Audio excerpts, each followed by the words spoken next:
Good morning, students. We are back after a short break. Now we'll move on to the next topic. I think previously we had left in the topic means of spread of diseases, how through various means diseases spread from one person to another or from an infected person to a healthy person. Now these days, if you see throughout the world, we are undergoing through a very bad phase, through a illness phase of COVID-19. Now, I'll also talk about how COVID-19 spreads and which are the modes or like means of spread of COVID-19. Now, we'll go to this topic now. Here in this topic, I'll talk about how microorganisms attack a specific part of your body, and if it attacks a specific part, through which mode it enters into your body. Let us say an example. You have stomach pain. Now stomach pain, the bacteria will not travel from the respiratory passage. If you have a stomach problem, definitely the bacteria has entered into your body through your mouth. Say you have common cold, then it is almost sure that the bacteria or the virus has not entered via your mouth. It has entered through your nose or through your eyes, maybe sometimes. A person having AIDS or any sexual disease, there it neither has entered through the mouth nor it has entered through the nose. It might have entered through the sexual organs. So those things I'll talk about in this topic, how diseases are organ specific and through which modes it finds entry into our body. Now you see this slide. As you know, pathogens are disease causing microorganisms, and they enter into our body by different means. And when they enter into our body, they attack different organs, different tissues. So if you see, any microorganism that enters through the nose, definitely it will be either a virus or a bacteria, and it will cause diseases of the lungs or the respiratory problem, respiratory tract infection. Like if you see the entire scenario of COVID-19 now, we are asked to wear masks, we are asked to cover our eyes, cover our nose, cover our mouth. We are asked not to touch our infected hands into any opening like the eye, the nose, the ear, etc. That means the respiratory droplets or respiratory virus or respiratory microorganisms, they enter and they try to damage the respiratory system, and the main respiratory organ that we have is the lungs. So that means any microorganism that enters through the nose, they are likely to damage the lungs. Example, you have tuberculosis. Tuberculosis is a disease of the lungs in which water accumulates inside the lungs, and it is definitely caused by one of the bacteria. Virus, definitely it causes pneumonia and other diseases like COVID-19 also. That you can give an example of COVID-19 also. Next you have, there are some microorganisms which enter through the mouth, and if it enters through the mouth, they are likely to go and stay inside your stomach or in the intestine and causes diseases like typhoid. Typhoid is a disease that is caused by a bacteria, and especially inside the stomach.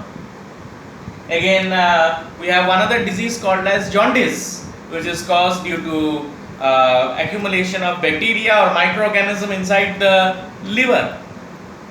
So liver, stomach, intestine, they are all part of the digestive system. So that is what I said, if the microbes enter through the mouth, they are likely to affect your digestive system. Next, we'll talk about AIDS. I think I've already told you, gave you an introduction. that if a person suffers from AIDS or any sexual diseases, the microbes will not enter through the nose or it will not enter through the mouth. It definitely has to enter through the sexual organs. And in that case, a person might suffer from any sexual diseases like AIDS. And finally, as you know, AIDS damages the immune system and the person can die of any small disease because the person does not have any capability to fight against normal infection also. Next we have one more category in which I'll tell you that diseases also spread by vectors. As you know, in the last class that we had held in the month of June, I have told you that diseases can also be spread by vectors. Vectors are those agents which carry a disease from one place to another. Just like the housefly is a vector. Like the mosquito is a vector. It carries the germs, microorganisms from one place to another, especially from an infected area to a healthy area, thereby causing diseases. So one of the diseases is called as Japanese encephalitis, due to which many people are dying in Assam these days. It is called as the brain fever.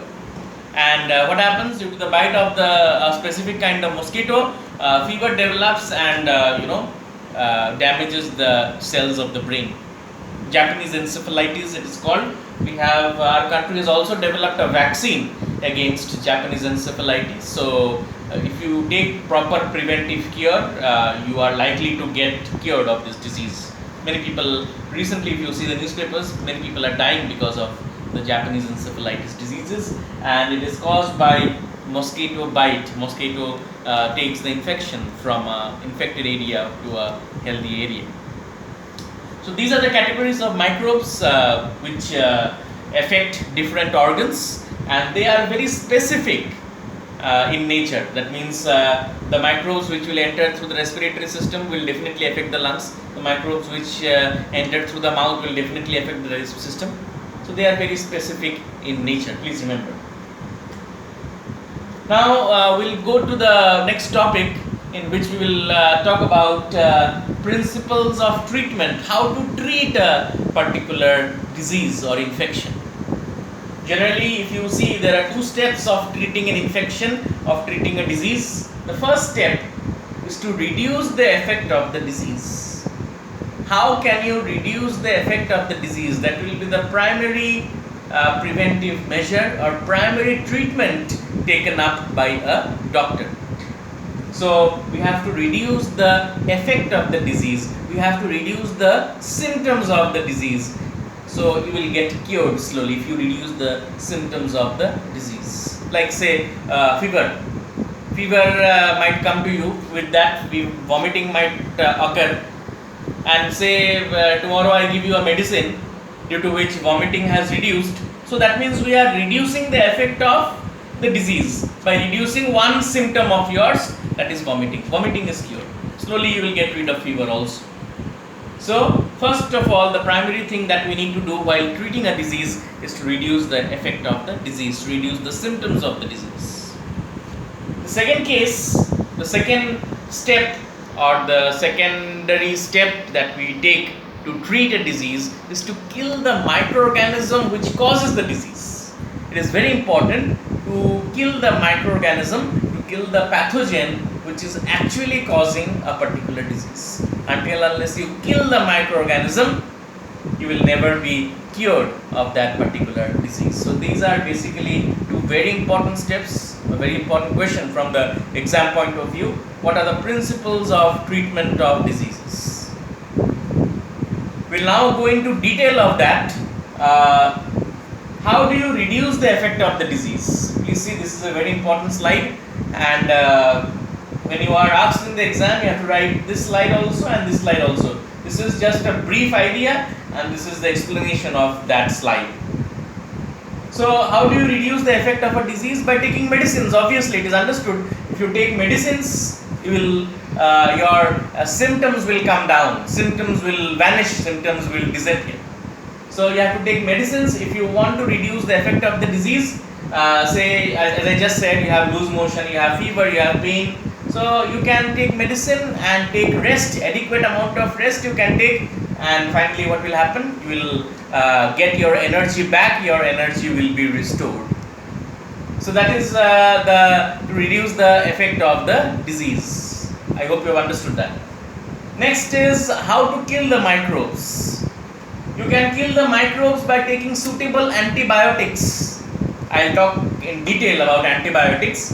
You can kill a microorganism by taking proper antibiotic. As you know, when you go to the doctor these days, for any small disease, you are prescribed an antibiotic. So when you take the antibiotic, when you take the medicines for a particular disease, they kill the microorganisms and the disease is cured.